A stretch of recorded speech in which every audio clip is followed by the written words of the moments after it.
2, 1. All right, ladies and gentlemen, we are very pleased to be joined by Luke Russert. We're fortunate to have had him on our program before. He is, of course, a Buffalonian, first and foremost, and also well-known now author, Emmy Award-winning journalist, and huge Bills fan. I like to call him on Twitter Buffalo's best ambassador. I know that you grew up in DC, but you are such a champion of Buffalo. And the people around here, I know, appreciate that. And I do know, and I've heard from many people who are really, really happy for you, the success of your book, and, how well everything has gone for you. You deserve it. It's great. They're happy for your family and obviously, the connection with your dad. So just wanted to kind of get that out of the way. Well, thank you very much. We had a wonderful opening for the book in Buffalo. We were at the Blackthorn in South Buffalo, and we had about 600-700 people come out. Like a 3.5-hour line, so it was beyond my wildest imagination. It was a great. Wow, that must have been a scene down there. Yeah, it was a scene. And back in May, and hopefully we'll be back up there sometime in the spring to do another type of event because that one was so good. So keep your antennas up for that. But it was a lot of fun for sure. Awesome. So Luke, we wanted to have you on. We'll talk about the book in a little bit. Wanted to kind of do like a mid-season check-in with you. I feel like there's a lot to talk to, some things to vent on. And then with the Cincinnati night game coming up, seemed like kind of a good time to just kind of get the pulse of where you're at. And then I think also kind of nationally, what have you noticed about the Bills, in the national media, where you are being an out-of-towner is always a different perspective than kind of the, still DC. Well, still in DC. Yeah, still in DC. I think that after the Miami game, the whole narrative about the Bills were, okay, they're for real, they're good, they can play at a high level. And then after the Jacksonville game, which I went to in London, by the way, that stadium's absolutely tremendous. If we get that stadium in Buffalo, it'll be great. So I hope that they pull that off. It's now shifted to contender or pretender, and they seem to be more like pretenders. And you had the loss against Jacksonville. You had the lucky win against the Giants. You had the terrible loss against New England, and then another win against Tampa Bay that should not have been as close as it was. So I think the national narrative seems to be to count the Bills out. That there seems to be problems in the locker room. That Diggs isn't happy. This defense is banged up, etc. My reaction to it is I think that if you look at Josh, he's actually having a heck of a year. The problem with Josh is that the first game of the season gave his detractors so much ammunition that said that, oh, well, he's not that good. He throws the bonehead interceptions. He gets in his own head. I actually think he's had a pretty decent season overall. The stats do back it up, especially considering the injuries that this team has faced. No Milano, no Trey White, Knox now hurt, right? We haven't been very blessed on that scale. So the national narrative seems to be pretender. For me, I'm kind of cautiously optimistic, and I'll tell you why. I think that this year was always going to be a season where the national media was going to go against Buffalo. Miami is a sexy team. They love the coach down there. They love the offense they have there. They were ready to anoint the Jets in August. The best defense in the NFL with Aaron Rodgers. If Aaron Rodgers is still playing, they likely, with the same record, they would likely put them over the Bills every 2 seconds. So this was always going to be a sort of under the radar season for the Bills where they were going to be overlooked and dismissed. And I think we're seeing that. As to what they do the second half of the season, I think a lot of that will come down to where can they pick up enough wins to get to 11. They need 11 wins, I think, in the AFC. And where do you get them? You should beat Denver, although they had a heck of a win over Kansas City. You should beat the Patriots. You should beat the Jets. Can you beat Dallas? Can you beat Cincinnati? Can you beat Kansas City? The Chargers, you should win that game now. So you got to pick up the wins, and how do you get to 11? And I think that's going to be difficult. They can certainly do it, but it depends who shows up. Last thing I'll say, I like McDermott. I like Bean. I think what they've done for the culture is absolutely tremendous, and people that dismiss them do that. It's just foolish because we all know what was going on before that for the last few years. And if you want Rex Ryan, my gosh, okay, like your boy Don, Don's boy, okay, Don's boy. He had a nice pickup truck though. But but I do think, at least now, given the fact that you have the injuries, given the fact that the window, it's always going to be open with Josh, but it seems to get close. It closes a little bit more. I think you make some trades. I do, because if you look at the draft picks, we've not really had a lot of slam dunk ones early on. Elam could be moved. Kincaid looks okay now. Could be one that's great. But are you really gonna cry about giving up a second-round pick if you can go out and get a DeAndre Hopkins, if you can go out and get a Jalen Johnson, if you can go out and get Kendall Fuller? Like, I think at some point you got to pull the trigger and be like, we need some veterans here to know how to win, and that's okay.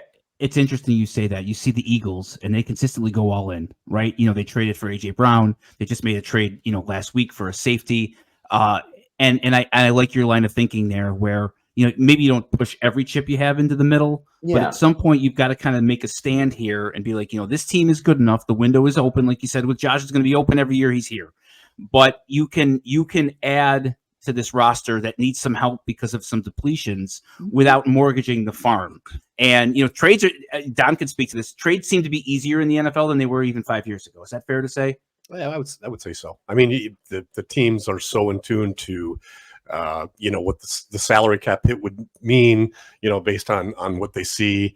They practically have it memorized. But I remember last time Luke was on our show, we did the 2-minute warning, and we asked him who the most annoying fan base was in the NFL, and he leave it to Luke to come up with a different angle. You said it was the LA Rams, because of how unpassionate they are.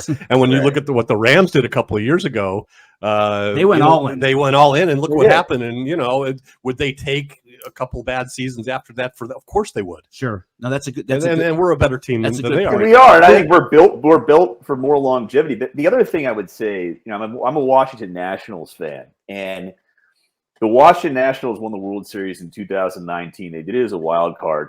And that was not the team that everyone had predicted would win the World Series. They all said when Bryce Harper was here, that team was going to win the World Series, right? Harper leaves.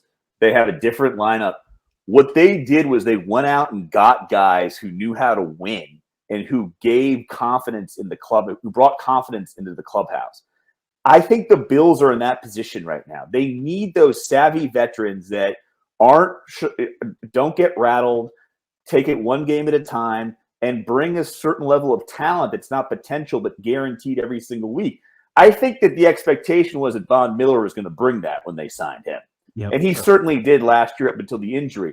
But he has a ways to go to get back to being at 100%, if he ever does get up back to 100% of what Von Miller is. Now, 80% Von Miller is still better than 100% of a lot of people out there, right? Sure. But there's still a ways to go. So I think they would benefit from getting some guys who are talented professionals, know how to win, instill confidence in the other guys. Hey, it's okay. We're going to be okay, and we'll get there.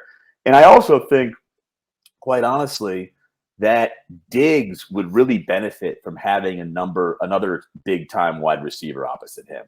I think that would help him out a lot. And I think that he would gravitate towards that. I really you watch like Sunday Ticket, and you watch the Eagles with the two guys. You watch Miami and those offenses, Cincinnati, who were playing Sunday night with Higgins and Chase. Like those offenses that have basically two number ones, they're really tough to stop. And we have a one and then a clear number two in Gabe Davis, but Gabe Davis is not A.J. Brown or Devonta Smith or T. Higgins or Jamar Chase. So you're right. You look at like San Francisco, Debo's hurt right now, but like Ayuk, right? Like guys like that still who are on the cusp. Emmanuel Sanders, when he was with us, really spread the field and I think helped Diggs. Like somebody else in that we're confident in can bring it in. I think Gabe has some great games and he's a very solid player. But he's not at that sort of level as a top tier 1.5, if you will, that we've seen sort of the other teams with a lot of firepower that you mentioned. So yeah, go out and get Hopkins. I mean, I think that we're at this point now where the current band has played together and we know who they are, right? it might be time for some new blood in some capacity, He had a especially nice with the game yesterday injuries. too. Yeah, Hopkins had 3 touchdowns, which might pretend might for be him an to not be audition. traded. Might be an Yeah, that's audition. right. His all-time trade. I kept thinking every time he scored a touchdown, it was another round up in the draft. So you mentioned the national narrative, and I kind of wanted to ask you this question, and I don't know how to phrase it non-clunkily. Right. In politics, sometimes there's like the flavor of the month, right? Or the flavor of the year. And there's the hot guy. And it felt like coming off of 13 seconds, the Bills were that last year. Everybody picked the Bills. Everybody was on the Bills. Then the Bills, don't meet expectations, lose in the playoffs. And then everybody's off the Bills. And like you said, everybody's on the Jets. Everybody's on Miami. Like that phenomenon just seems really interesting to me where, especially on a national level, they'll just slam the door on you. And then it's almost like, you're irrelevant. Did you notice that, Luke? I would say too, Luke mentioned earlier that first game sort of set the narrative. It did. Losing against the Jets in that way where Josh didn't look good. And Marv Levy always said, establish yourself as an early riser and you can sleep till noon. And that works in kind of the opposite way for the Bills. But then they went on a roll. By the way, were you at the game in Washington too? Yeah, it was great. That was a great game. I was there. That was, one of those, the few and far between where it's very easy and you can enjoy yourself the entire time. It's good. Now, I think that there is a segment of the national media that hates on Josh. I think it's more proficient now because of, prolific now because of all the endorsements that he does. And he's much more in the public eye. He's now got the famous girlfriend and whatnot. So there is a sort of haterade that's out there on him by a lot of people who on him at the turnovers or on him, you can't win the OT game. He can't, he's not consistent, blah, blah. I think if you're objective, okay, Mahomes is number one. No one doubts that. He's the best quarterback in the league and likely with this pairing with Andy Reid could overtake the guy, the deflator from New England, okay? Then you have a very interesting conversation, which is I think Burrow has proven himself in big games that he's up there number 2, and Lamar is a heck of a player, and Josh is in there. So the number 2 is one of those 3.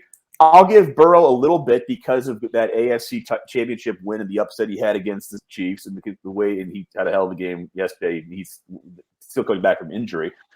But I think if you're objectively speaking, Josh is number 3. And with a case at number 2, at worst number 4. And what I think is annoying is when people try and say, "Well, he's not as good at Dak Prescott." Like, come on, just watch the tape. And Jalen Hurts is okay, but Hurts makes a lot of mistakes. Herbert, I think the ship has sailed on that one. Okay, and then Lawrence, right, in Jacksonville. There's no one else is better than Josh. And the Tua stands. Oh, stop. Just stop. Just stop. Okay? Like, you put Tyrod with that offense, and he's going to put up 400 yards a game. So I think that, Josh is a top 3 quarterback in the league, top 2, how you want to do it, but he is elite. And what I think would be really helpful is, can we get him a weapon that is dependable? You remember when he had Beasley in 20?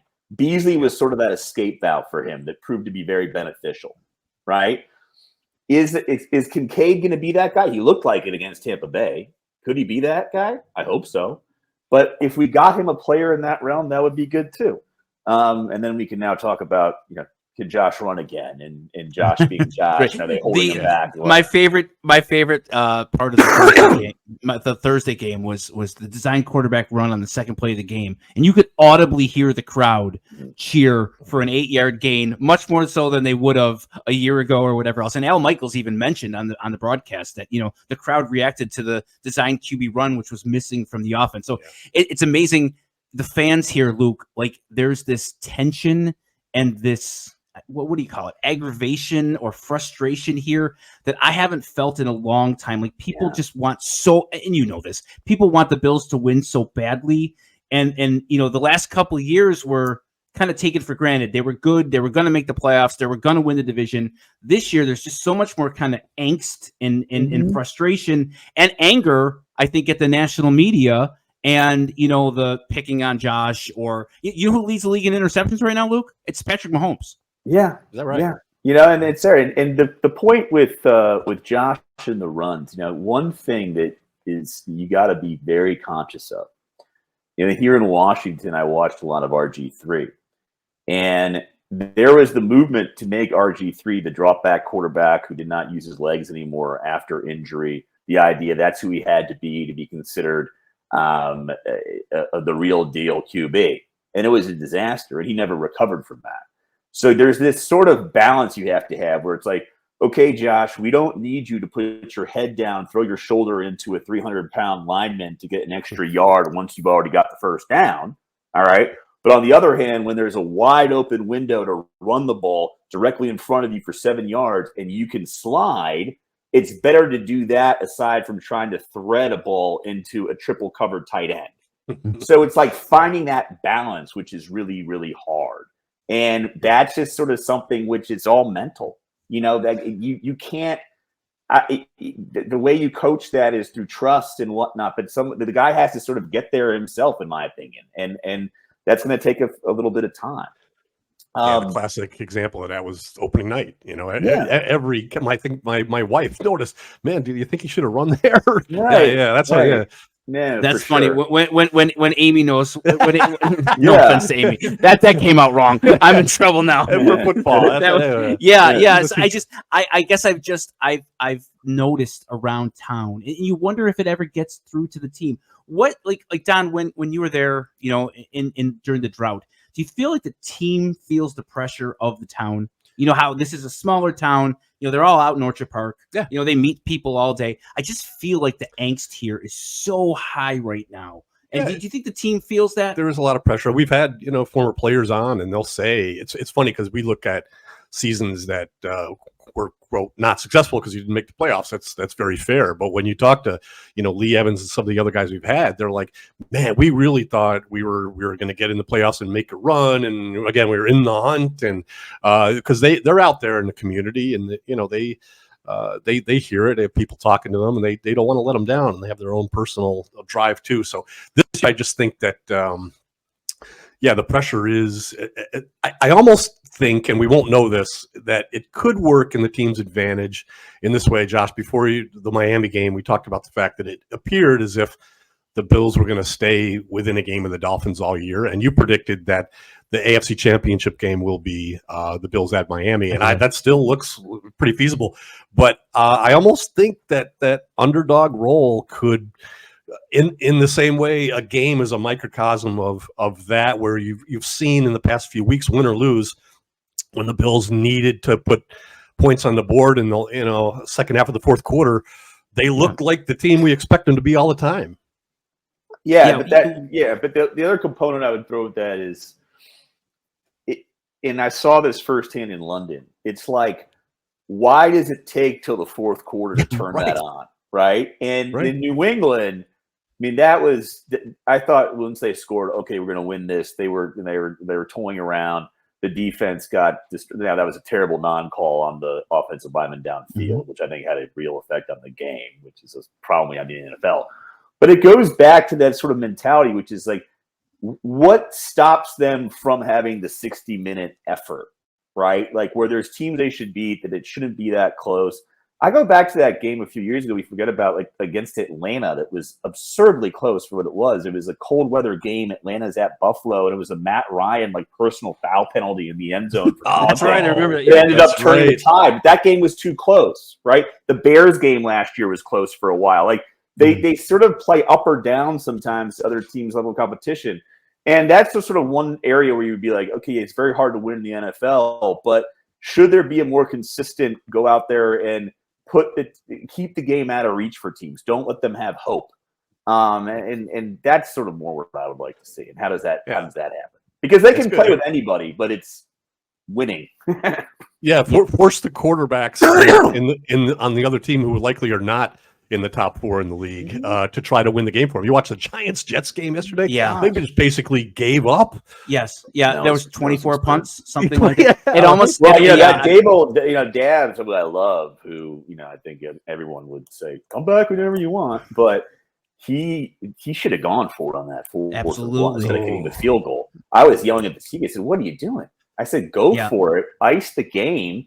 And even if Gano goes out there and kicks the field goal, it's only 6 points. Like, I get it's less, but they're still going to come after you. So just end it. end it. Third string center. Yeah, it Right. just you can if you watch a full Sunday with the Bills not playing, you can see the coaches that just hit the gas pedal. And Right. say what you want about our guy in Miami, Mike Yeah. McDaniel hits the gas pedal. He does. And He does. and he wants to outscore you. He doesn't want to just win the game. And there's kind of a difference there, right? Like he wants to score every time they have the ball. They went for it on fourth down a couple times. He's aggressive. He's not. I wouldn't call him reckless.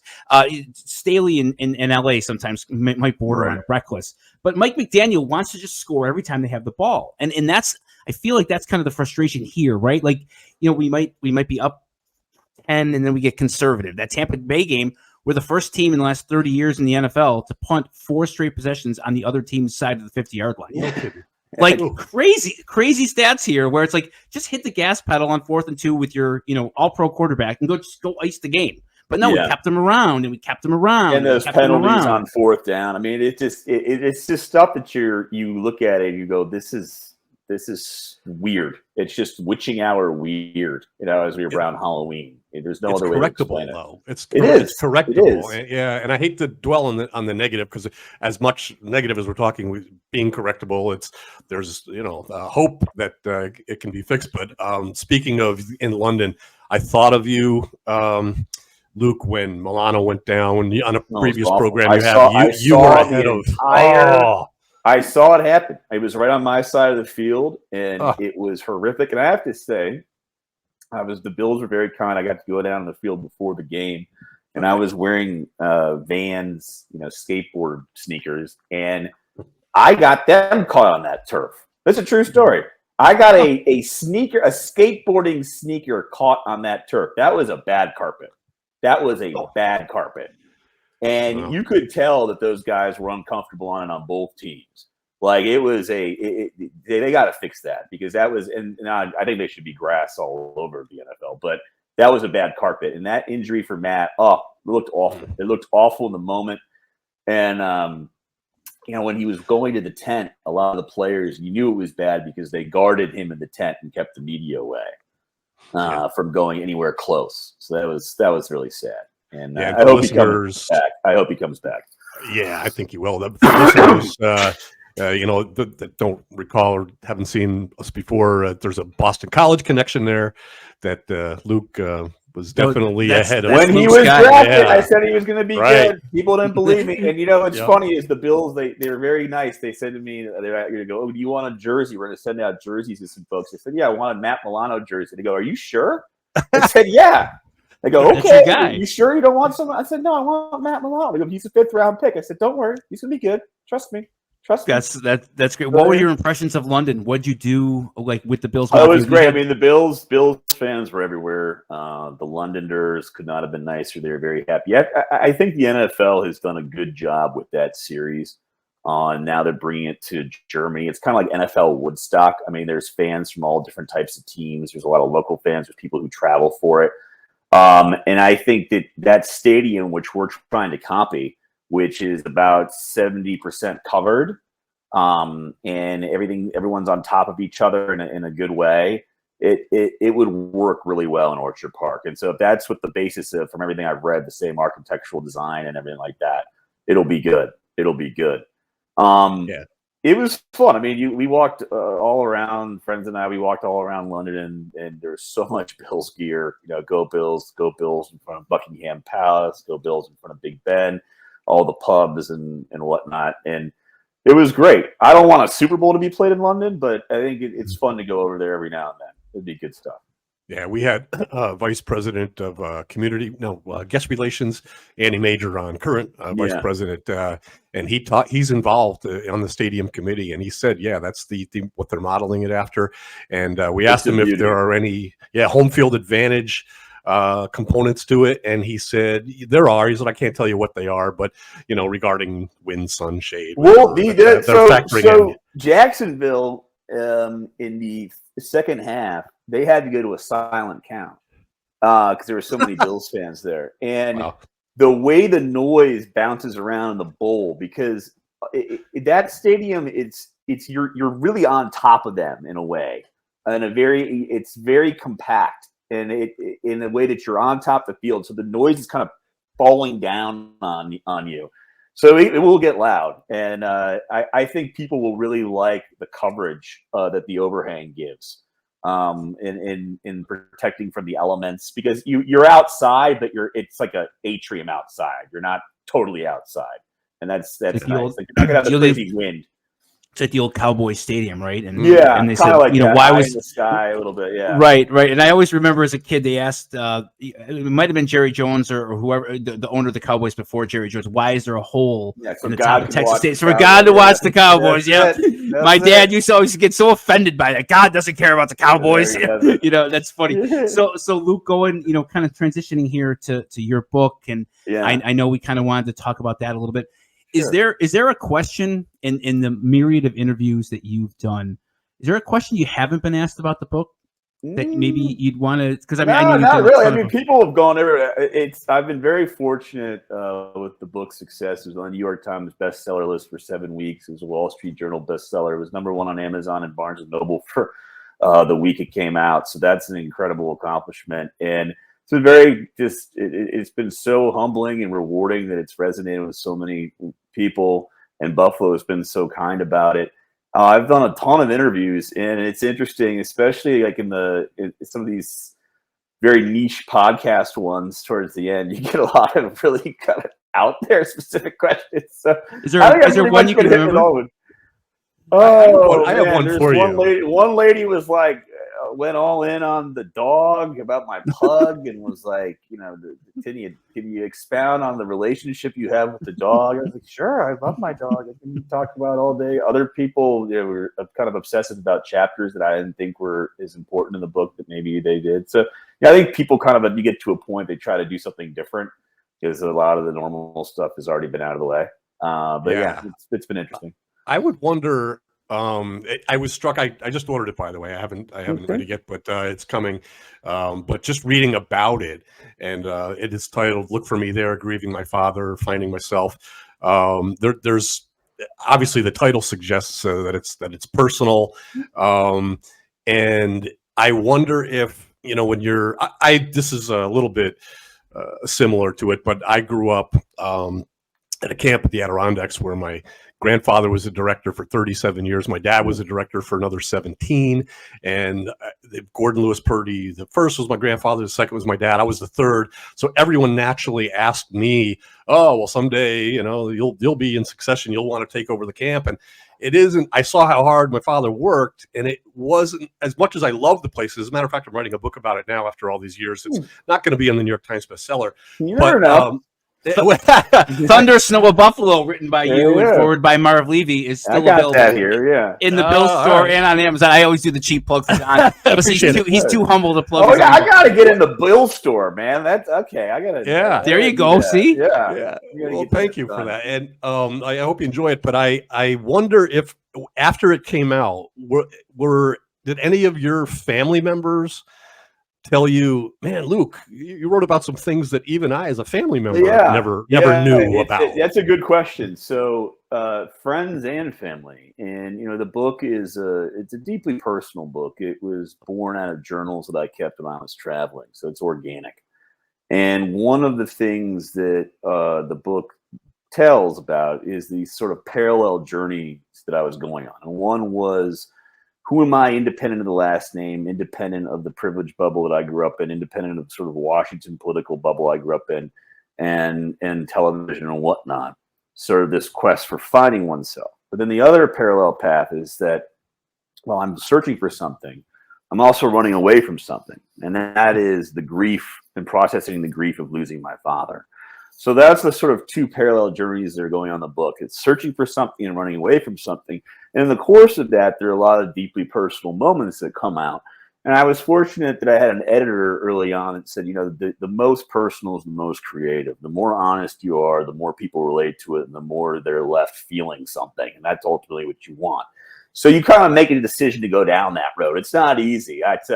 It's like a movie in The Untouchables, right? Where Sean Connery goes, if you're going to Capone, you got to go through this door. There's no coming back, right? And it's very much like that. You go down that road, there's no coming back from it because you're pouring yourself out there.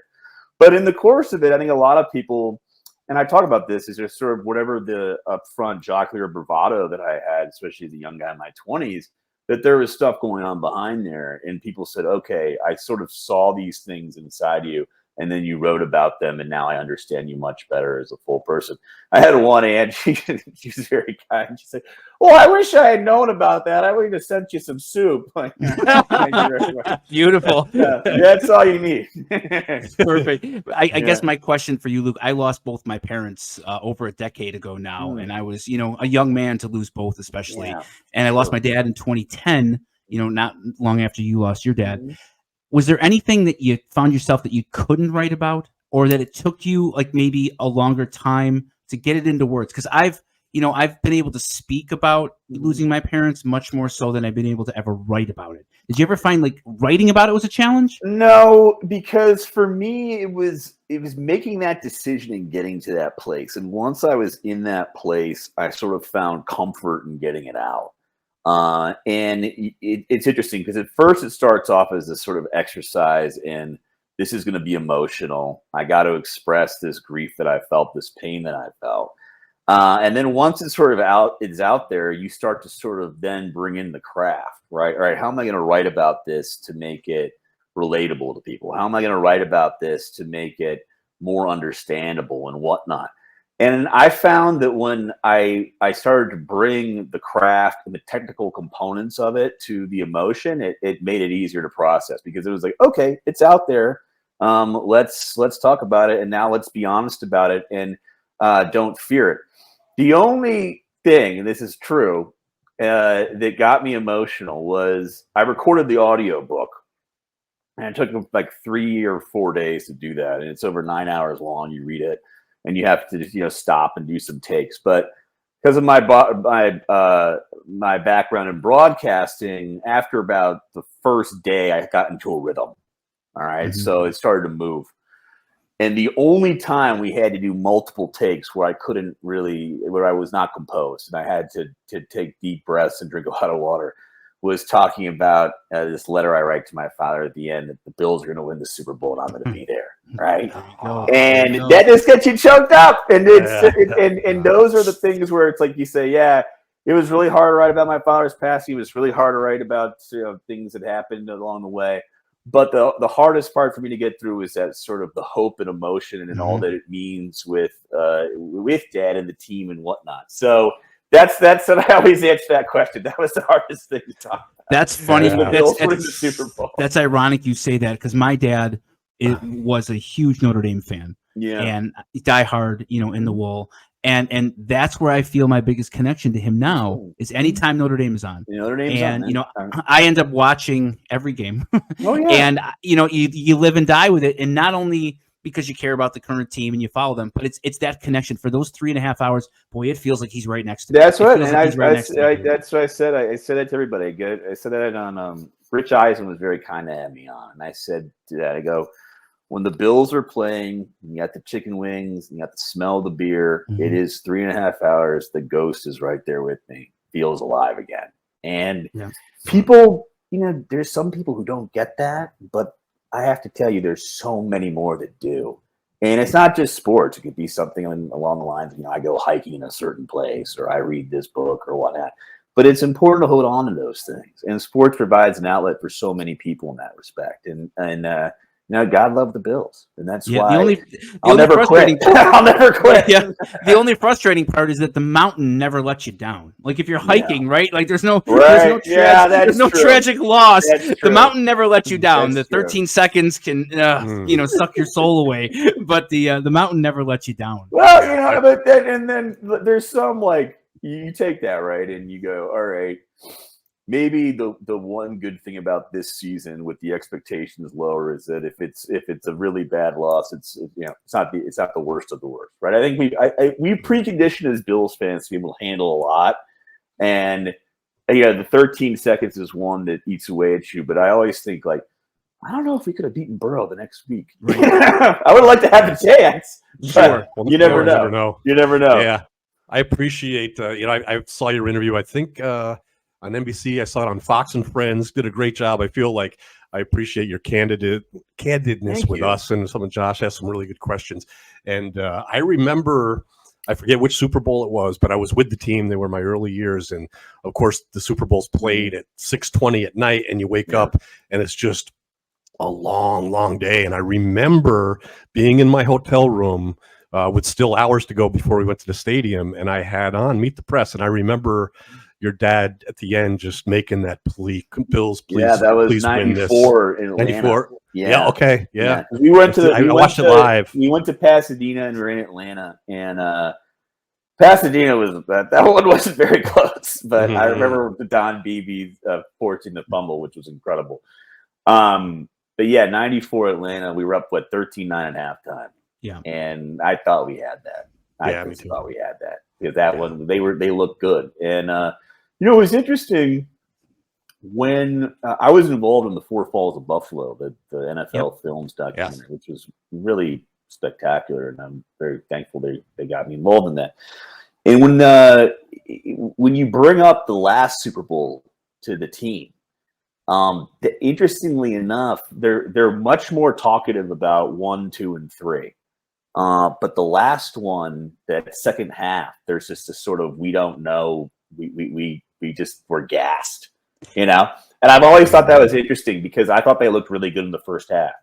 And you thought, like, okay, you can come back out, but it's just like Dallas woke up and we didn't have anything left in the tank. Thurman fumbled, the return for touchdown. James Washington, and I do a show for Cover One with Marlon Kerner, the former defensive back, and we focus mostly on college football. But he talks about he got drafted by the team, the year after, and he says all the guys. It's funny you say that. He said all the guys say at halftime of that game, we just ran out of gas. We had nothing left. We were spent emotionally. And he said that's kind of what it felt like last year for the Cincinnati game. Yeah. He's like, it's the closest, he talks with Darryl and with all those guys, from back then. And he's like, they all compared it to halftime of Super Bowl 28, where for whatever reason, they were just done.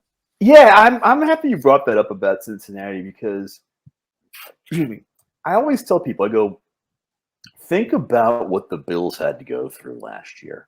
When you think about the mass shooting in Buffalo, with what happened with the two snowstorms and the blizzards.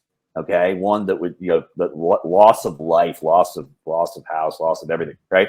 Then you take DeMar Hamlin, and I remember after we beat the Dolphins in the playoffs last year, it felt like that was it. It didn't just have that feeling like there was so much emotion in that game. It's like they just it felt after that game they hung on to beat Miami. It was so damn close. It's like there's nothing left here. There's nothing left. Yep. So I wasn't that surprised by it. And I think that people go, the Cincinnati beat them, blew them out. Think about what the heck they went through, and that they only lost 3 games out of all that. And it's incredible. You're right, just Luke. The peak might have been even the week before on the 2 kickoff returns that were so magical. Josh was at the Cincinnati game, and you texted me like it feels weird here. Before the game, I texted Don. I'm like, it's flat. It felt flat. It felt flat in the stands, and it was almost like the weather was bad, as people were upset about the weather. Though it was too much, you could just tell right away. And that's actually, what's interesting is. That is one thing I've felt in this era, that you kind of get a feel for how they're going to go pretty early on in the game. Yeah, no, that's really true. You feel it, right? It's like you can tell. Sometimes it bends the other way for the better, but you kind of get out the gate being like, oh, it's going to be one of those. Right. I may or may not have put $50 live on New England a couple weeks ago after the first 2 drives, because I'm like, oh, here we go. You could now, it doesn't mean they're going to lose the game, but it's going to be one of those games. It felt like one of those games, one of those times. Do you have any final thoughts, for the people listening, Luke? What are you doing now? Like, what's the next project? Oh, the book is keeping me busy. I still got some book events through, pun intended, all booked up throughout the rest of the year. Doing a few more next year. I possibly might write another one. Might get back into something in the storytelling space. Might get back into documentary film, never saying on TV completely, but that's sort of where I'm veering, is in the storytelling space. But the beauty of having one successful book is that you gotta have in your back pocket the ability to do another one, which is nice. So I really thank you for the public for that. But yeah, that's where I am. And as far as the Bills, hope springs eternal. We'll see. I hope they pick up some pieces at the trade deadline. I really do think we'd be served to get some savvy veterans in that locker room and just bring some confidence and bring some flash and some skill and some dependability. But I think as long as Josh is doing Josh things, the window is open, and we'll get there at some point. But it's fun. I mean, I always tell people, would you rather have this, or do you want to go back to Trent Edwards? I think we're the drought. Spot. Yep. Yeah. Right. Can you promise us that you will be involved if the Bills do ever win the Super Bowl? Will you be involved in the documentary? No, oh my God. Or the book? Or the book? Everything. Oh my God. Oh my God. my friend says it's going to cost them $10,000 in merchandise if the Bills ever win the Super Bowl. Merch alone. I mean, it's just you get emotional thinking about it, what it would mean, and that's the sort of question is like, what happens after that? Right? It's like that movie, The Candidate. What do we do now? Careful what you wish for, right? Right now, but I think there's a way. There's a way, but it's gonna take some shift.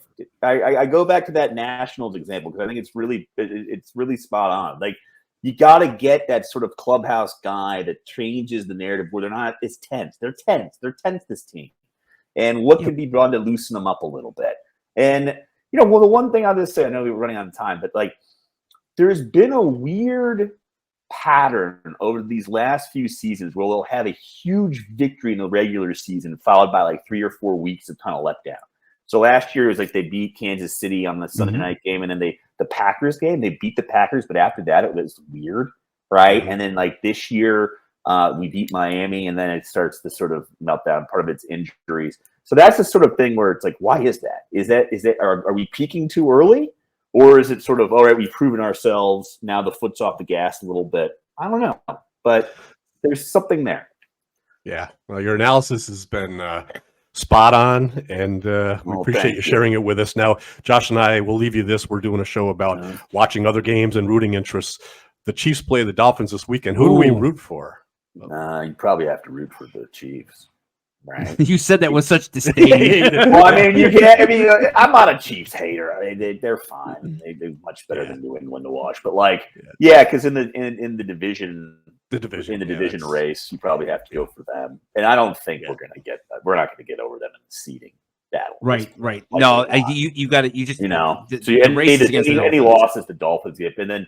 The Jets got to lose too. I was so bummed about that yesterday because they should have lost that game. Would have made me breathe easier. But we got to find 11 wins. We have 11 wins. There you go. 11 wins. So find the 11 wins somehow, some way.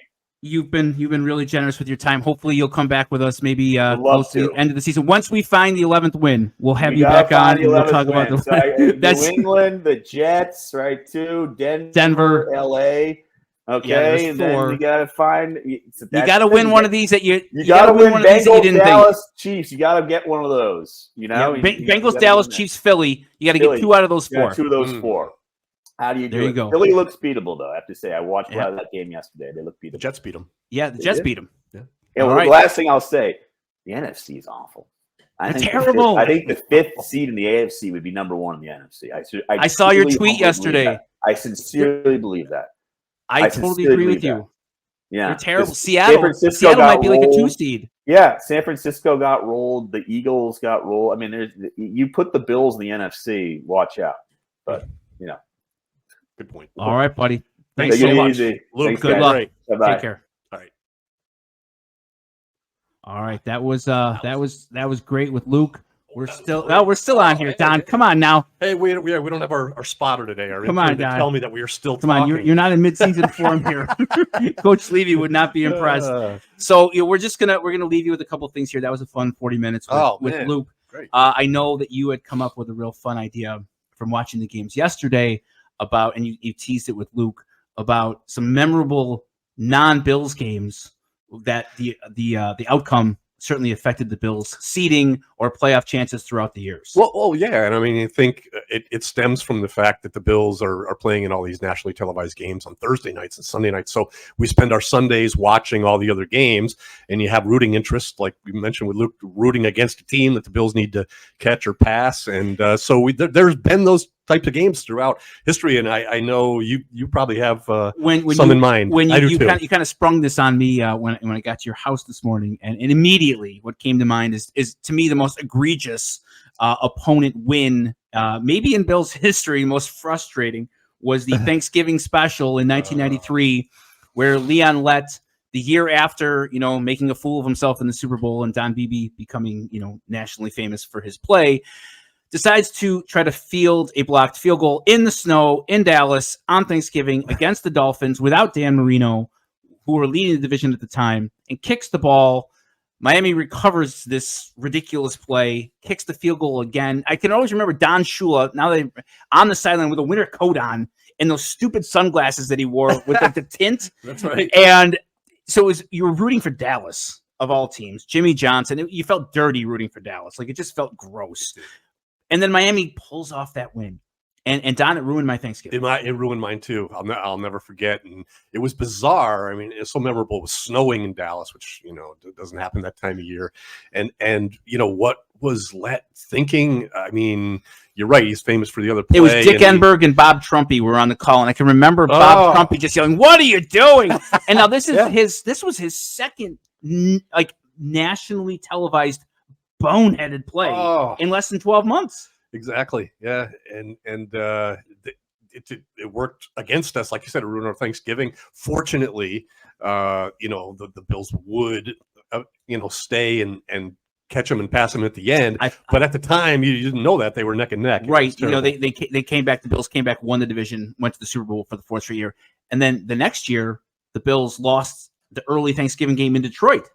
Oh, the flea flicker. Remember? So that Dave was Craig. 2 years in a row where Thanksgiving was just trashed by, 93 was Miami Dallas, and then 94 was the Bills Detroit. That game was maddening. I know you had another great example of a game where you were rooting for a team.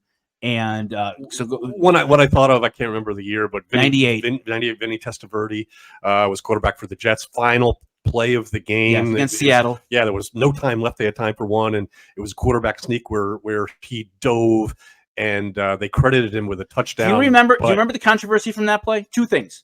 They reinstituted instant replay app because of that play. Oh, that's right. Yeah. Do you remember why they called that a touchdown? Because do you remember this? All I remember is you could see his helmet go over the line, and the helmet had a green football. The Jets logo was white with the green football. And the referee said, I saw the ball cross the line. And it was the ball on his helmet. Wrong ball. That makes it even more maddening. I was watching that game at Damon's on Sheridan Drive. And this was my first year. This was my second year with the team. Yeah. Maddening. Oh. Maddening. Yeah. That was because, again, you know what? Like, the Leon Lett play is a boneheaded play by a player. That's bad enough. But when the officials make a clearly incorrect call, there's been some awful calls and all that, but those are judgment calls. Bang, bang.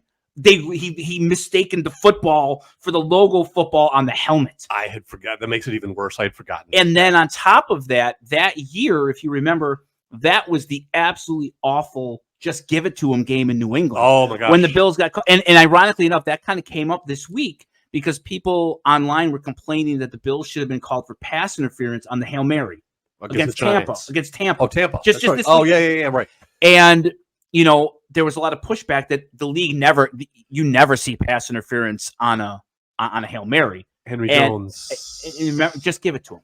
Yeah. Oh, there was two terrible calls. Two terrible calls. Yeah. It was the sideline call that they said just give it to him, and then you call pass interference, and they were so angry. Wade was so angry. Remember, the New England scored, and he pulled the team off the field for the extra point, and then Adam Vinatieri ran it into the end zone for a 2-point conversion. Of course he did. That was even pre-Belichick. But, the play that just give it to him was, number one, was Sean Jefferson did not get a first down. He did not out of bounds, and maybe there was like three things wrong with it, and they just didn't want to deal with it. And Andre Reed claimed, and I believe him, that he heard the refs just say, just give it to him. Didn't Ralph Wilson get fined? I think he ripped the league.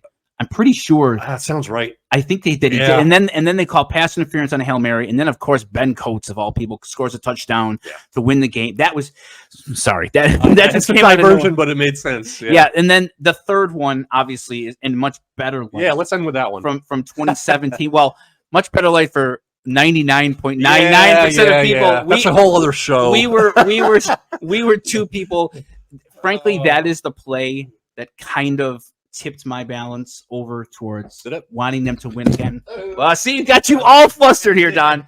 This is what you get when the longtime director of football administration has to talk about ending the drought. And we don't have our. There we go. We don't have our intern here today. So just take me through what you were feeling when that. Do I have to? Yeah. Yeah, we're here. Lay down on the couch or something. No. You know, Luke talked about grieving. And grieving. Okay, there are levels, but I was just like, seriously, this is the year I get let go is the year you're going to break the drought. Scale of 1 to 10. How aggravated were you that they made the playoffs? First of all, I have to preface it by saying anyone watching and listening to this right now has to know that was then, and now is now, and through a process, I have come absolutely rooting for the team. And hopefully people who are watching this have followed our journey and our shows for the last year and a half and understand where we're at now. But if we're just talking straight up, in 2017, listen, you're human. One more qualifier, and I'll say the day that I finally realized that I was north of 50-50 in terms of rooting for the team was the exact opposite. It was the sting I felt after the 13 seconds. Okay. Like, ooh, and I watched my family. That's back, right? Yeah. You're like, oh, well, I know that feeling. Oh, yeah, and I watched my family and my daughters, and they were so upset. I'm like, this hurts, and for the community. But no, it was a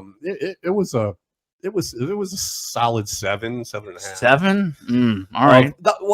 It was New Year's Eve. You used the word grief, so I can't. Well, grief. Okay, there's different levels of grief. I told you this would be more than just. This is not grief of. This is not grief of a.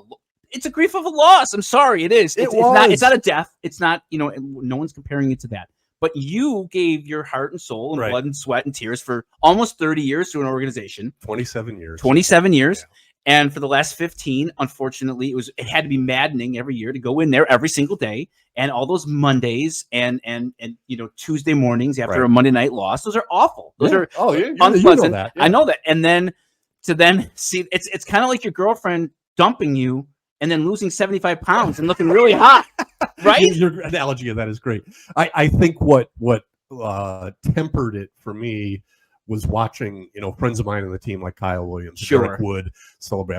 I was truly happy for them, and that took it down a couple levels. I can totally, I can respect that, and I can understand, and that's how you and friends, Kevin Meegank and others in the building. Sure, but, did you want to win the Super Bowl? Not that year. If they made the Super Bowl, I would have wanted the team to win. Just for that's a whole other thing to get rid of that stigma. Sure. Of not winning it, but I was not rooting for them to get there. Right. No. 2023, we talked to Luke about a documentary, a movie. If the Bills made the Super Bowl, would you go? Probably not. Let's say price was not a concern. I would have option. I would be able to get tickets, but I would rather see maybe my daughter and son-in-law go so they could experience it. I've already experienced it. Interesting. I've always said that if they go to the Super Bowl and they'd ever win, I'd want to be here. Yeah. Oh my gosh. Because the Super Bowl itself, I've never been. Right. But the Super Bowl itself is kind of corporate and maybe. Do you think it's? I would sell those tickets to my daughter at face value. Face value. In case she's listening. Ouch. I'll pay for them. I'll help you buy them. Yeah, Anna could take out a home equity loan. Wow, that's cold, Don. Oh, yeah. What are they going to be? They're going to be $1,500 or something like that, right? More than that. Oh, face value. I didn't even know face value or something. Yeah, I don't even know. Wow. Yeah, that's cold. No, respectable. I did that with them when my seniority with my tickets enabled me to have tickets to that. Was it the Chargers or the Colts in the COVID year? Oh, the Colts game when they only allowed 5. And so I got it, and then Tyler just paid for it. Like, hey, because he couldn't have gotten them otherwise. Sure, that's fair. So I mean, well, you had to pay for it's those. A good deal, and you'd have to pay for. Okay, no, it's. I have to pay for it. Oh, absolutely. But I'll let them buy the tickets. That's very nice of you, Don. Yeah, what would my other daughter think if I gave Anna $3,000? That you love her more. that's the only. Claire is so non-even keeled. She would clearly think he loves her more. That's how I'll leave you with this story. So, Max Bowman, tight ends coach, came into my little cubicle area the one day, and he goes, "I got you 2 Super Bowl tickets." And now, back then, coaching staff, all those guys would get either 4 or 2. And at the time, I didn't really realize what a big deal that was. I'm like, oh, thanks. And I'm like, I'm probably not going to go. I mean, we didn't make the playoffs. Like, there was no real thought of me going. It ended up being Baltimore and the Giants and kind of a tough game. What I didn't realize was the secondary market down in the locker room at One Bills Drive. Were you ever part of that? No. Didn't get Super Bowl tickets? I did, but I used them. You mean for the other games? No, they went to players, owners in that order. Owner, players, coaches. Well, he snagged me. He snagged me 2 tickets. And again, I didn't. Well, funny enough, he's like, well, you can either go or you could give them to a certain assistant equipment manager in the locker room. And I'm like, all right, sure. And he's like, you probably want to do that. I'm like, all right, sure. And he's like, well, then go downstairs at like 11 a.m. and there'll be a bag waiting for you. I'm like, all right. I walked down there and there's literally a lunch bag stapled with my name on it. There you go. And I want to say there was $2,500 cash. Holy cow! Think about that. That was 1990. That was 1999. Oh man! I think it was $2,500 cash. I had no idea. Wow! It was almost like it was a great bonus. Yeah. So that was the second. That was what Mike Tice got in trouble for. Remember Mike Tice, the Vikings coach? There was this whole secondary Super Bowl market. I don't know if that still exists or not, but it certainly did in the late 90s. And I mean, thank you. Thank you, Max Bowman. That helped me that day. Yeah, that was great. Not a bad day. All right, well, we're gonna leave it there. Hopefully, everybody enjoyed the episode with Luke. Please like and subscribe to our channel on YouTube. It really helps the algorithm. In cover 1. Thanks to Queen City Wine and Liquor. Yes. And we're going to be back with part 2 of our series on defensive backs from Nate Odoms to today. And then we're going to tackle the linebacker position, which I know is going to be really interesting. Fun. Sounds good to me. All right. See you, Don. Thanks.